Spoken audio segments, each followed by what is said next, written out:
तितलियां कम और अधिक दुनिया के लगभग हर देश में पाई जाती हैं। उनके बेजोड़ रंग और किस्में हैं। तितलियां सारा दिन फूलों और फलों का रस चूसकर अपना पेट भरती हैं।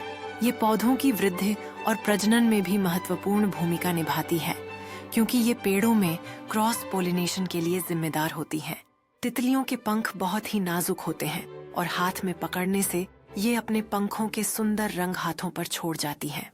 तितलियों की कुछ किस्मों के पंखों में प्राकृतिक सुगंध भी होती है। बच्चों, क्या आप जानते हैं कि तितलियों की उत्पत्ति का तरीका भी अनोखा है? सबसे पहले मादा तितली किसी भी हरे भरे पेड़ के ताजे पत्ते की पीछे की सतह पर एक छोटा सा मोती जैसा चमकीला अंडा देती है। इसका आकार एक छोटी पिन के सिरे के बराबर होता है। अब इस छोटे से अंडे से एक अद्भुत परिवर्तन की शुरुआत होती है। यह अंडा समय के साथ एक छोटे से कैटरपिलर में बदलता है, जो पत्तों को खाने लगता है। कैटरपिलर अपने विकास के दौरान कई बार अपनी त्वचा को छोड़ता है, जिससे वह तेजी से बढ़ता है। जब कैटरपिलर अपनी वृद्धि पूरी कर लेता है, तब वह एक कोकून या प्यूपा में लिपट जाता है। अंडा देने के बाद तितली उड़ जाती है और वापस यहाँ नहीं आती।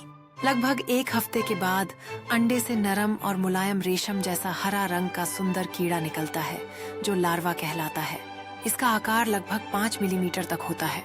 अंडे से निकलने के बाद यह शाखा से पत्तियां खाना शुरू कर देता है और बड़ी मात्रा में भोजन इकट्ठा कर लेता है।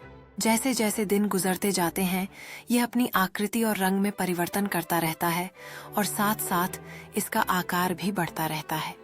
एक वयस्क लार्वा का आकार 5 सेंटीमीटर तक होता है, जो सिर से पूंछ तक सैकड़ों परतों वाली झिल्लियों में ढका रहता है। धीरे धीरे इसके ऊपर 2 छोटे छोटे सींग जैसे उभार दिखाई देने लगते हैं और शरीर से बदबूदार पदार्थ भी निकलता है, जो इस बात का संकेत है कि लार्वा अब अगले चरण में पहुंचने के लिए तैयार है। 4 हफ्तों के बाद लार्वा अगले चरण में प्रवेश करना शुरू कर देता है, जिसे प्यूपा कहा जाता है। इसके अगले हिस्से में से 2 पतले धागे निकलते हैं, जो सुरक्षा कवच के रूप में कार्य करते हैं।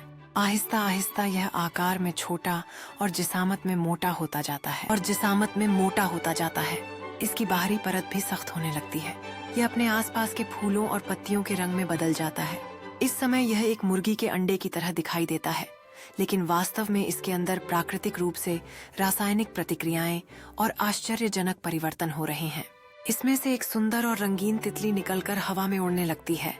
कुछ हफ्तों के बाद मौसमी परिस्थितियां भी अच्छी हों, तो इसके खोल के पीछे के हिस्से में एक दरार पड़ जाती है, जो कुछ समय के बाद खुलकर बड़ी हो जाती है। यह तितली फूलों और फलों पर बैठकर उनका रस चूसती है। थोड़े दिनों के बाद यह तितली अंडे देती है और अंडे देने के बाद मर जाती है।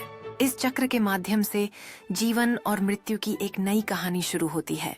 प्रकृति के इस अद्भुत चक्र में हर जीव एक महत्वपूर्ण भूमिका निभाता है। हमेशा याद रखें, हर अंत एक नए आरंभ का संकेत होता है। जीवन में परिवर्तन आते रहते हैं और इसी कारण हमें इन परिवर्तनों का स्वागत करना चाहिए। धैर्य रखना आवश्यक है, क्योंकि यह हमें अपने सपनों की ओर बढ़ने में मदद करता है। जीवन में नई शुरुआत करना आवश्यक है, जिससे हम नए अवसरों का सामना कर सकें। जीवन का उद्देश्य खुद को बदलना और नए जन्म को देखना है, जो हमें आगे बढ़ने की प्रेरणा देता है। कहानी हमें सिखाती है कि हर परिवर्तन में एक नई संभावना होती है, जो हमें आगे बढ़ने के लिए प्रेरित करती है। धैर्य से हम अपने लक्ष्यों को प्राप्त कर सकते हैं, जैसे तितली के जीवन में परिवर्तन के दौरान। नई शुरुआत हमें खुद को फिर से खोजने का मौका देती है, जिससे हम अपने असली स्वभाव को जान पाते हैं। जीवन का उद्देश्य समझना हमें संतोष और दिशा प्रदान करता है, जिससे हम अपने सपनों को साकार कर सकते हैं। हर कहानी में एक गहरा संदेश छिपा होता है, जो हमें अपने जीवन को नए दृष्टिकोण से देखने के लिए प्रेरित करता है। हमारी चुनौतियों में ही हमारी असली ताकत छिपी होती है, जो हमें आगे बढ़ने के लिए प्रेरित करती है।